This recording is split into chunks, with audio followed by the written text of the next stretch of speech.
大家好，开始今天的分享之前，希望你能点个订阅，我将会分享更多优质的内容。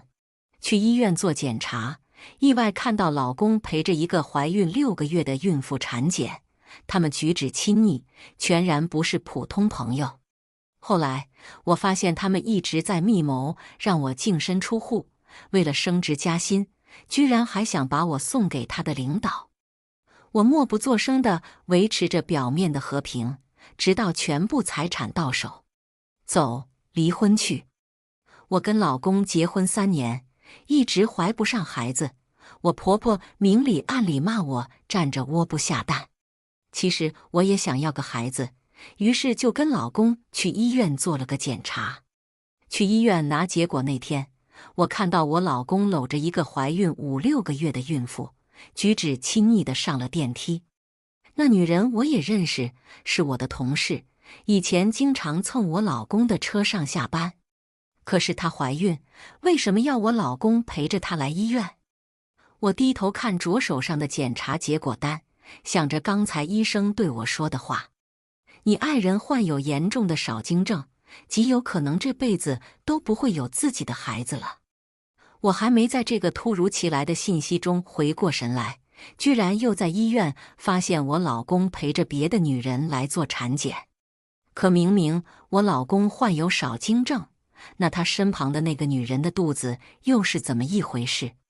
刚才2个人那亲昵的举止，任何人看了都不会相信2个人只是普通的同事关系观。为了搞清楚这一点，我攥紧了手中的检查结果单，戴好口罩，又去1楼的超市买了一个帽子，戴上后上了3楼产科。我站在产科门诊外面，一眼就看到了我老公一只手搂着那个孕妇，一只手帮那个孕妇拿着包，2个人搂在一起，说说笑笑。我顿时如遭雷击，我老公出轨了，他居然背叛我，出轨了。我突然意识到，自己好像发现了一个大秘密，不对，应该是2个。第一个是我老公出轨了，我被戴绿帽子了。第二个是我老公有可能也被戴绿帽子了，还是被自己的出轨对象戴了绿帽子，将要帮别人养孩子，喜当爹了。此刻我的心情就像过山车，又是气愤又是解气。但是我很清楚，这些都还只是我的猜测，我现在没有证据证明我老公出轨了。我深吸几口气，让自己平静下来。为了不让我老公跟小三发现，我转身出了医院，颤颤巍巍地掏出手机，拨通了我老公赵强的电话。电话很快就被接通，话筒里传来赵强略带不耐烦的声音：不是说过了吗？上班时间不要随便给我打电话，领导看着呢。我紧紧握着手机，尽量用平静的语气问：老公，你真的在上班呀？我刚才在路上看到一个长得跟你特别像的背影，还以为是老公你呢。赵强那边异常坚定地说：你看错了，我现在在公司。行了，我正忙着呢，挂了。没给我任何说话的机会，赵强直接挂断了电话。我知道赵强撒谎了，可是我现在暂时还不能跟他撕破脸，因为我现在手上没有任何赵强的把柄，甚至家里的房子跟车子都在赵强的名下。当年我跟赵强是大学恋爱结婚，我是山东人，他是江西人。毕业后，我义无反顾地嫁到了江西，套用网络上的话，都是为了爱情。结婚的时候，我们可以说是裸婚。赵强的父母都是农村人，没什么钱，没办法给我们买婚房，于是我父母就拿出了半生的积蓄，帮我们付了一套小公寓的首付。只是当时我太傻，在房子还没有签合同之前，就跟赵强扯了证。这样一来，房子买下来之后，就成了婚后买的了。后来我跟赵强努力工作，经济条件肉眼可见地好了起来。赵强就说想把小公寓卖掉，换成大点的房子，并且接他的父母过来安享晚年。当时我不太想跟公婆一起住，但是赵强说，我们也到了要孩子的年纪了，让公婆过来也是为了以后照顾孩子方便。我信了他的话，将原来的房子卖掉，买了个3居室的房子。这套房子的名字换成了赵强。如今看来，赵强做这一切都是为了留一手，防着我呢。直到现在，我才意识到，所谓的为了爱情远嫁，是有多么的愚蠢。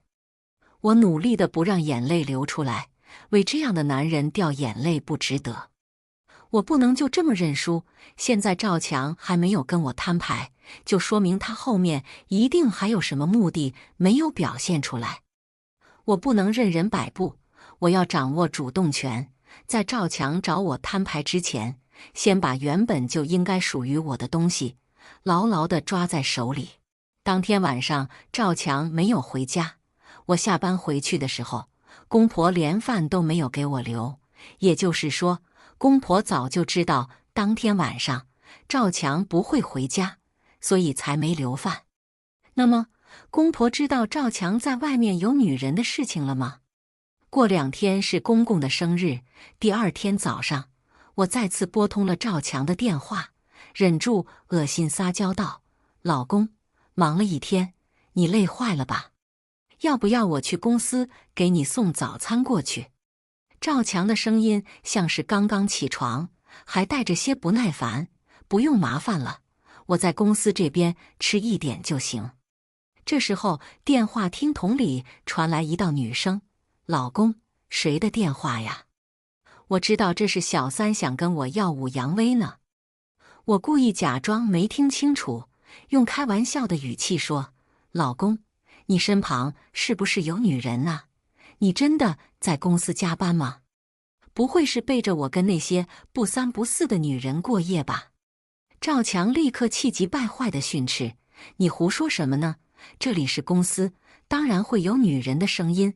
好了，我这边还有要忙，先这样。”我可不能让他现在就挂电话，于是说道：“老公，明天是爸爸的生日，你不会还要加班吧？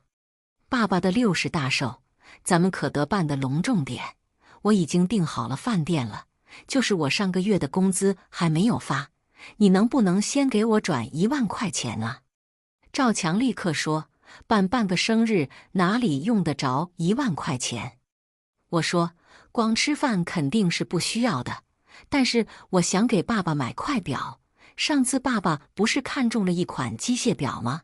我打算趁着这个机会给他买下来。”赵强不情不愿地给我转了1万块钱，转完了还跟我说，等我发了工资，一定要把钱还给他。他在想屁吃呢。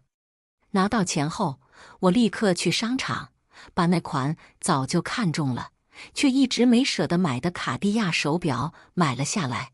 因为结账的时候，我给了那位售货员100块的好处费，问他知不知道哪里有卖假表的。对方笑着告诉了我地址。我去那个专门卖假表的小摊，用100块钱买了一块原价8000多的男士手表。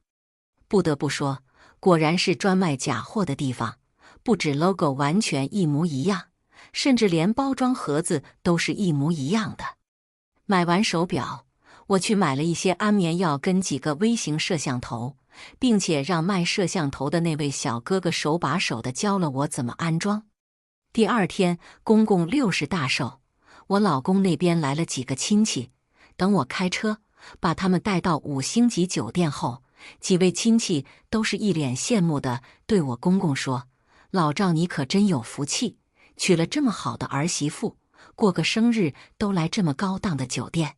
这么高档的酒店，我还是第1次来。”婆婆一脸得意，嘴上却说：“有什么好的，就知道花钱，不过是逞口舌之快罢了。”我什么都不说。点菜的时候，什么贵我点什么。等菜上了桌，几个亲戚对我又是一番称赞。只是看着这么贵的东西，婆婆跟老公的脸色却不太好。我高兴地招呼客人，只当没看见，一个劲儿地撺掇我老公跟公婆喝酒。结账的时候，一桌饭菜花了18000，反正那1万块钱已经给公公买手表花完了，这顿饭只能由赵强付服了。看我老公肉疼的模样，我心里别提有多痛快了。以前为了这个家，我跟老公出来吃饭，从来没有吃过超过100块的东西。现在想想，我是真傻，不舍得吃，不舍得穿，攒下来的钱，他居然用来养别的女人跟别人的孩子。回到家的时候，赵强跟我公婆都醉得差不多了，我很贴心地给他们煮了一碗醒酒汤，拿出早就准备好的安眠药放进了里面。没过多久，他们3个人就睡得跟死猪一样。我先拿出昨天买的3个小型摄像头，根据昨天收货小哥交代的，将微型摄像头分别安装在了2个卧室跟客厅的插座里。做完这些后，我再次回到卧室，拿出赵强的手机，用指纹解锁，解锁开了赵强的手机。但是这个手机里没什么东西，看样子赵强为了防着我，还是很小心翼翼的，无论是微信还是手机通话，都看不出任何异常的地方。我并不想就此放弃，我记得赵强的那个同事叫张萌萌，我找出他的微信，慢慢往上翻看，里面的对话刚开始看没什么问题，我继续往上翻看，却看到了一条信息：张萌萌，明天产检你得陪我去。赵强工作手机上说。可能是因为漏删了这条信息，让我找到了线索。赵强确实还有一部公司专门配给他的手机，因为平日里都是工作方面的事情，我从来没有关注过他那部手机。我从赵强的皮包里找出了另外一部手，用指纹解锁，打开微信，果然第一个置顶的就是张萌萌的微信，被注明是我的宝贝。我强忍着心里的恶心，拿起手机把2个人的对话录了下来。我的宝贝，你什么时候跟那个黄脸婆离婚？我等得起，咱们的孩子等不起啊。赵强，我不是跟你说过了吗？他现在还有利用价值，上次团建的时候，咱们公司的李副总看上他了，并且跟我保证，只要我想办法让杨澜陪他睡一觉，策划部经理的位置就是我的了。我的宝贝，我就说杨澜是个不安分的吧，这还没跟你离婚呢，就开始给你戴绿帽子了。那你打算什么时候设计杨澜，让她跟李副总睡一觉？赵强，过2天我请李副总吃饭，到时候叫上他。放心，只要这件事办成了，我不但能升职加薪，还可以反咬他一口，告他出轨，让他净身出户。我的宝贝，老公你可真棒，我等你的好消息。除了这些，还有很多赵强给张萌萌的转账记录。这个人渣把我省吃俭用下来的钱，转手就给了外面的女人。看到这些信息，我气得浑身发抖，如坠冰窑。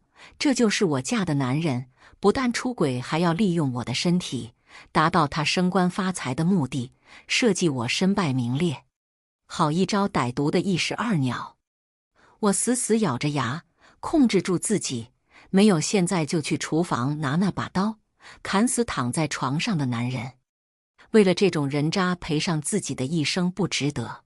好一会儿我才冷静下来，将录下来的证据上传到云端保存，然后把赵强的手机放回原处。第2天，我跟公司请了假，拿着结婚证跟房产证，去了一家私人抵押公司，将房产证以50万的低价抵押了出去，然后将其中的40万暂存在了抵押公司，只拿着借条走了。出了抵押公司，我拨通了远在山东的妈妈的电话，将最近发生的事情跟妈妈说了一遍。我爸妈当时就要来江西，跟赵强好好理论理论。我费了好大的力气，才劝住了他们，并且把我自己的打算告诉了他们2老。我已经决定要跟赵强离婚了，现在只想拿回自己应有的东西。并且问爸爸：爸爸，我记得您跟我说过，大伯家的哥哥现在是律师，可以让他来江西吗？我想让他帮帮忙。爸爸连忙说：我帮你问问你哥哥，有什么事不要自己扛，你身后还有我跟你妈妈。我眼眶一热，泪水瞬间涌出。但是我知道现在不是哭的时候，我必须坚强起来。我拿出手机，在微博上联系上了一位微博大 V， 主动给对方发了2000块钱的红包，将自己的遭遇大体跟他说了一遍。对方很是气愤，跟我说只要我有充足的证据，就可以帮我在网络上曝光这对渣男贱女。可是我觉得现在还不是曝光这对渣男贱女的好时候，我要等到时机成熟，再给他们致命的一击。这位微博大 V 答应了我的请求。晚上赵强回来，我忍着心中的恶心，翻身从身后抱住赵强，撒娇道：老公，能不能给我转2万块钱？赵强一听到钱，立刻就不愿意了，甩开我的手臂，从床上坐起来问我：你又要钱干什么？你的钱呢？我说：我的钱都花在咱们日常的开销上了，你又不是不知道，咱们家一直都是你的钱存着，我的钱花在日常的开销上。最近我们公司财务紧张，一直没发工资，家里用钱，我的化妆品也快用完了，衣服也该买新的了。赵强厌烦地说：又不是小姑娘，买什么化妆品新衣服，买瓶大宝用行了。至于衣服，以前的也没破，用不着买新的。我在心里冷笑，他给外面的小三在微信上转账，动辄上千上万，我跟他要2万块钱的生活费，他都不舍得。我说：我是你的老婆，出去跟你那些同事见面什么的，那不是也代表着你的门面吗？我这不是给自己买，说白了是给你买的。赵强，除非你压根没把我当自己的老婆对待。再说了，我打扮得漂亮一点，你看着也赏心悦目不是？赵强骂道：你以为我的钱是大风刮来的？买个化妆品跟衣服就要2万块，你怎么不去抢？我强忍着心中的冷笑，说道：这些钱又不是只给我买化妆品跟衣服，还要家用呢。你要不想给，那就把你的工资卡给我吧。我那些同事，无论男女，工资卡都在媳妇手上。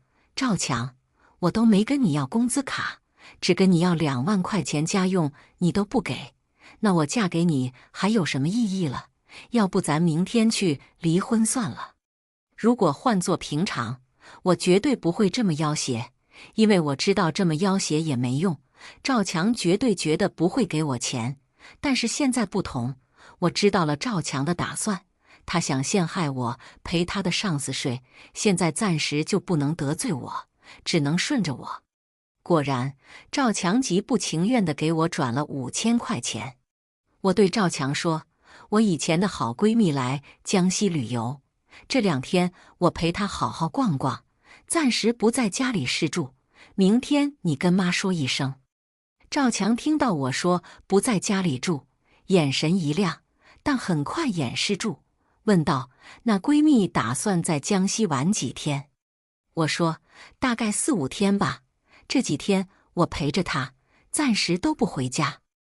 我这么做就是想看看，我不在家的这几天，赵强会不会把张萌萌带过来，更想看看我公婆的反应，他们是不是早就知道张萌萌的存在了。我没有来江西旅游的闺蜜，是我堂兄杨明泽来了。他听到赵强出轨的事情异常气愤，我们的大家庭就我一个女儿，我是被几个堂兄表兄宠着长大的，赵强他居然敢做对不起我的事情，我的几个堂兄当然不乐意。所以这次杨明泽不仅自己来了，还把我二伯家2个堂兄堂弟也带来了，说是人多力量大。为了尽地主之谊，我在5星级酒店帮他们订了3间套房，同时把自己的计划跟兄弟三人详细的说了一遍。我们4个人商量好后，我先去抵押公司将那40万现金取出来，让3位兄弟帮我收好。如今这个时候，不能让银行查出来我有转移夫妻共同财产的记录，所以最好的方式就是用现金。1周后的下午，我接到了赵强给我打来的电话，他跟我说，为了能争取部门经理的位置，他想以家庭的名义请公司副总吃饭，让我今天晚上务必出席。打完这个电话后，我对赵强算是彻底的寒心了。他居然真的到最后还要再利用我一把，为了升官发财，将我送上别的男人的床上。想到那天晚上在微信上看到的内容，我顿时遍体生寒。我居然嫁给了这种毫无人性的畜生。结婚这3年，为了家庭和睦，我不惜委屈自己，可到头来，我换来的是丈夫在外面养小三，还要榨取我最后的利用价值，让我净身出户。我好恨，但这也更坚定了我报仇，让赵强净身出户的决心。好好的冷静了一会儿后，我就去买了2部手机，跟1支录音笔并且联系了我堂哥杨明泽，跟他详细说了今天晚上可能会发生的事情，并且告诉了他我的详细计划。我哥虽然觉得我的计划还算周全，但还是不放心我一个人去参加饭局。我哥说，兰兰，很明显这就是一个鸿门宴啊，咱没必要为了那点身外之物以身犯险，大不了那些钱咱不要了，你跟姓赵氏的那畜生离婚，哥哥带你回家。我笑着说，哥你放心，我不会让自己有危险，更何况有你跟2哥还有3弟在，我也不会有危险，咱们按照原计划行事，到时候如果有意外，再见机行事。堂哥见我主意已定，就没再多说什么。当天晚上，赵强选了一家不错的酒楼，请那位所谓的副总吃饭。我盛装打扮一番，提前进了包间，将其中1部手机设置录像模式，找准位置放到了一株盆栽后面。很快，赵强跟那位副总勾肩搭背地走了进来。副总看到我的时候，果然眼睛都亮了，甚至连赵强看到我的时候，眼神中都流露出惊艳。以前为了省钱，我从来不买化妆品，护肤品也是最便宜的大众牌子，身上穿的衣服甚至都还是结婚以前买的。现在想想，那时候我是真傻，自己赚的钱不舍花，省吃俭用的养了一家子畜生白眼狼。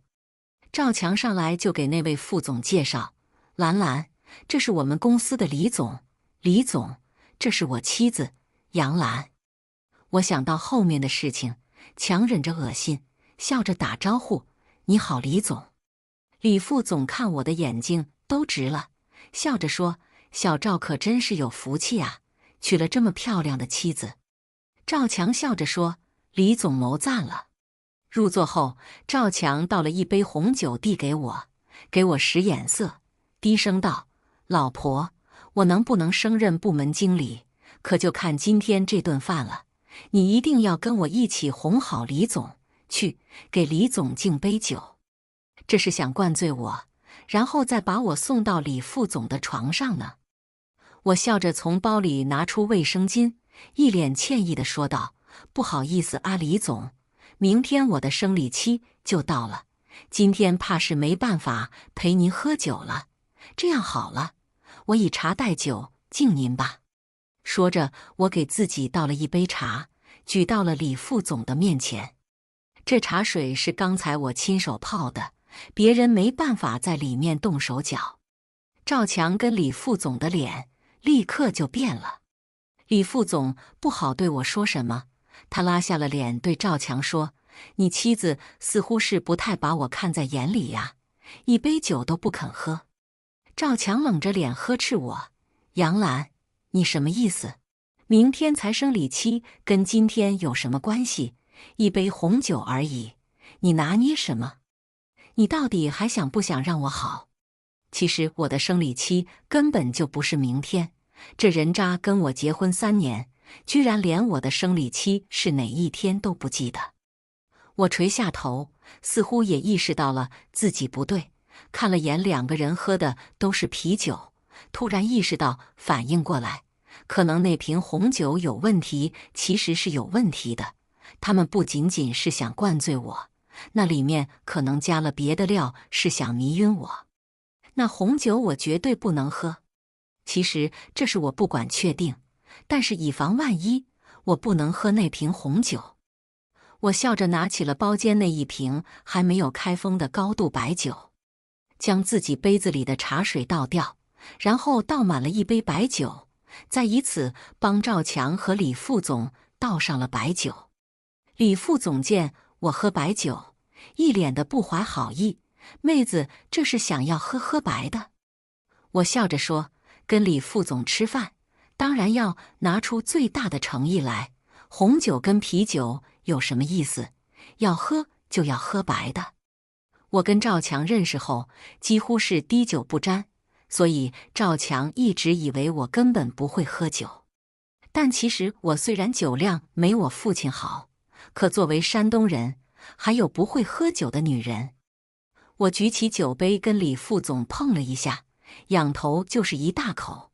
其实在他们没有看到的时候，我把那一口吐到了手中的餐巾纸上，真正喝到胃里的没多少。没多久，那杯白酒见底了，我也掐住了时间，装作自己醉了。赵强见我说话都开始大舌头了，一脸谄媚地笑着对李副总说：“李总，我老婆她本来就不会喝酒，今天这一杯下去，不醉才怪。这会儿时间还早，您今天晚上可一定要玩得尽兴啊！”李副总淫笑着拍了拍赵强的肩膀，说道：“小赵，你很有前途，连自己的老婆都亲手送到我的床上，让我睡了。策划部经理的位置你就放心行了，绝对是你的。”赵强讨好地笑道：“谢谢李总，要不是我现在还要趴在桌子上装醉，我一定要跳起来跟着2个人渣拼了。”李副总扶着我出了酒楼，把我塞进了他的车。只是他们不知道，在他们离开包厢后，我堂弟去包厢拿出了那部录像的手机。我二哥开车跟在了李副总的车后，躺在李副总后座上，我从包包里拿出了另外一只手机，点开了直播，将摄像头调为后置。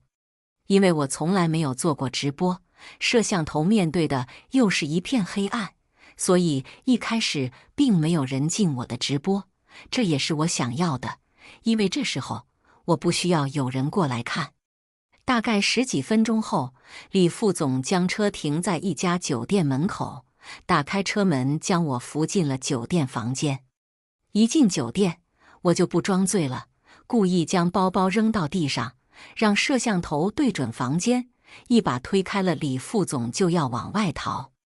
李副总一把将我捉了回来，狠狠地按在了床上，一脸淫笑地说：“臭娘们，这么快就醒了，可惜已经来不及了。”我假装害怕地问：“你要干什么？我老公呢？”李副总得意地笑着说：“你老公？你老公为了能升任部门经理，已经把我送给你了。过了今天晚上，我就是你老公了。”我骂道：“你放屁！我老公赵强作为星光广告公司策划部的组长，根本不可能做出这种事，一定是你骗我！你敢碰我，我老公一定不会饶了你的。”李副总说：“你可真是傻，被你老公卖了，还有帮他数钱。我实话告诉你吧，今天晚上你老公灌醉你，就是为了把你送到我的床上，作为交换，我保他坐上策划部部门经理的位置。”我一脸的不敢置信：“不可能，你胡说，你在骗我！我老公那么爱我，怎么会做出这种事？”李副总冷笑道：“爱你？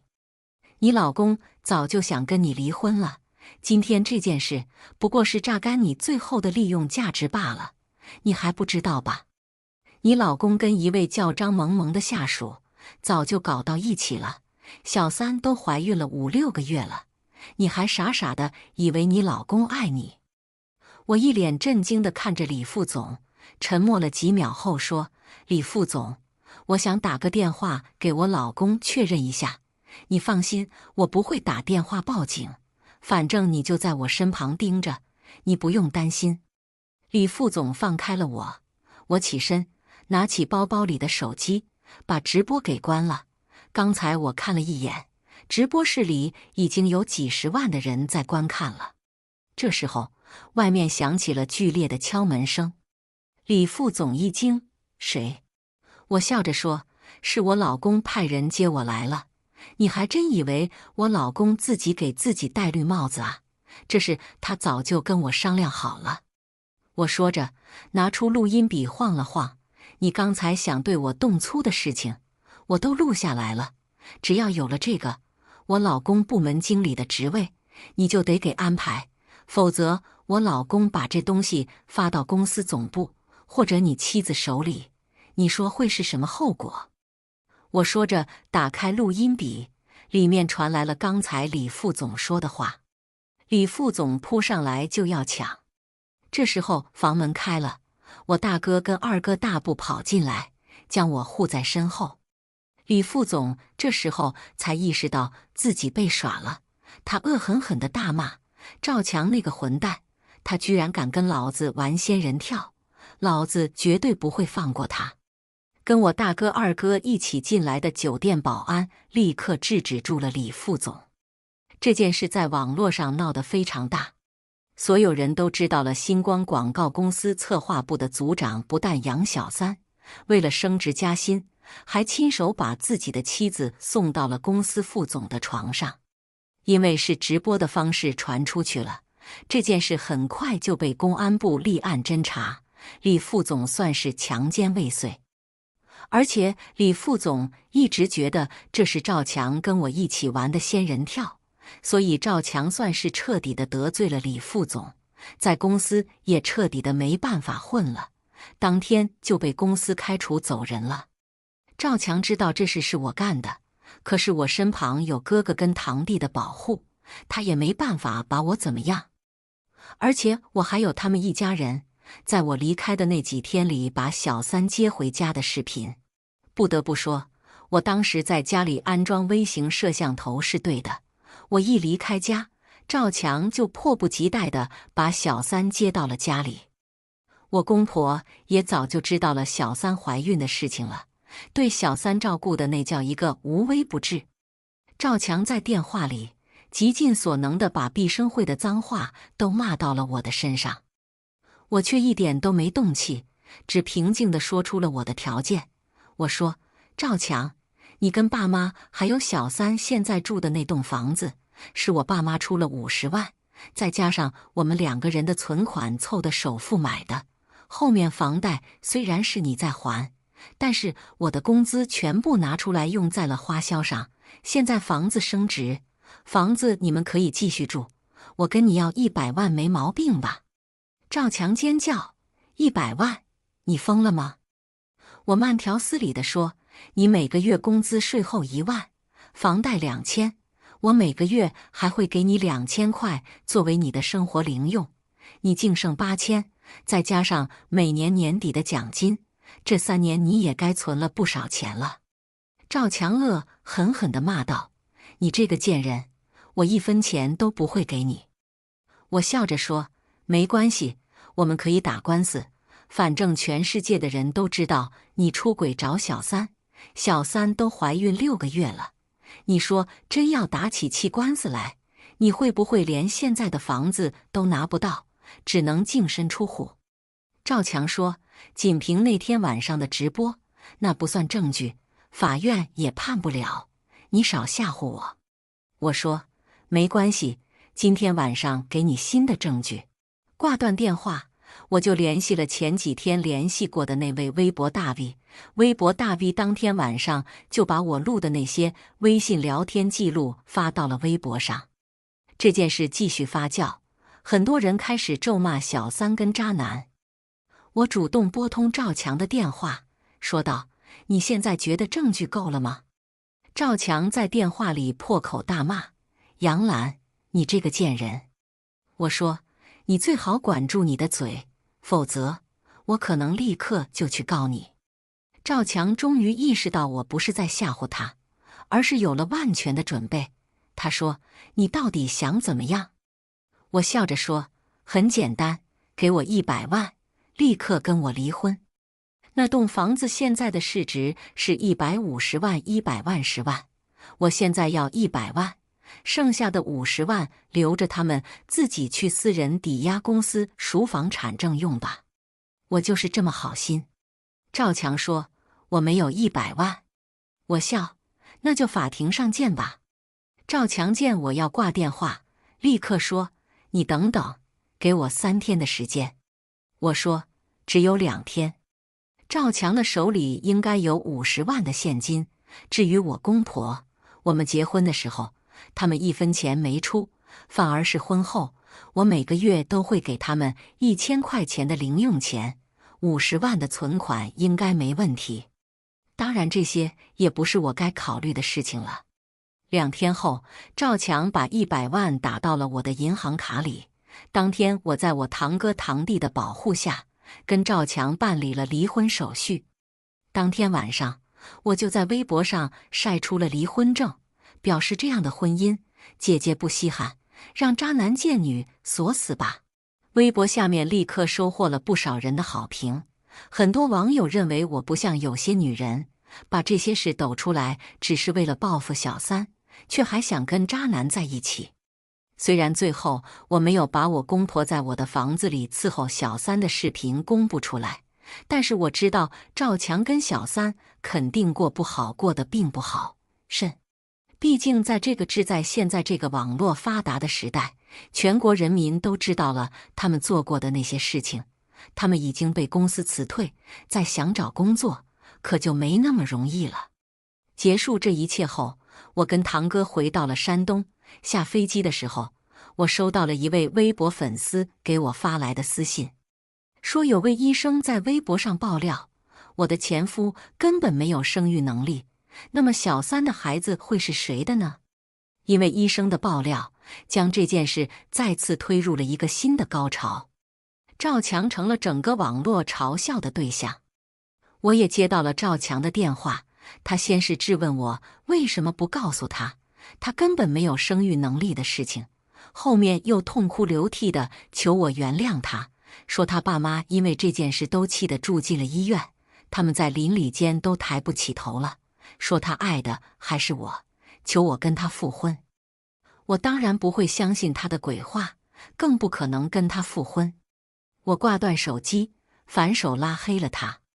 但是他们并没有就此消停，赵强开始换着手机号给我打电话。那段时间，只要不是认识的电话，我就不会接。当然，我的前公婆也一改以往刻薄，一连几次给我打电话，目的不言而喻，想要我跟赵强复婚，把分走的钱还给他们家，却完全不提他们一家人联合起来骗我，在外面养小三的事情。我懒得跟他们废话，直接把他们家的电话全部拉黑。后来微博上有粉丝告诉我，赵强跟小三因为孩子的事情闹得很大，赵强失手将小三推下了楼梯，小三孩子没了，自己的命也差点没了，这辈子也不可能再怀孕了。赵强则因为故意伤人罪，情节恶劣，被判了1年半的有期徒刑。至于他们住的房子，听说从私人抵押公司那边赎回来后，就低价卖了，为了付小三的医药费。这样的结局被网友戏称为最解气结局。不过这些事情都与我无关了，对我来说，我回到了自己的家乡，回到了自己的父母身旁。我从那段失败的婚姻中走了出来，我身旁有亲情陪伴。我在家乡找到了新的工作，工作很顺心，我重新联系上了老朋友，交了新朋友。我的新生活美好又充满希望，我更加懂得了爱自己，让自己变得更好。以上就是今天分享的故事，希望能点个订阅，我将会分享更多优质的内容。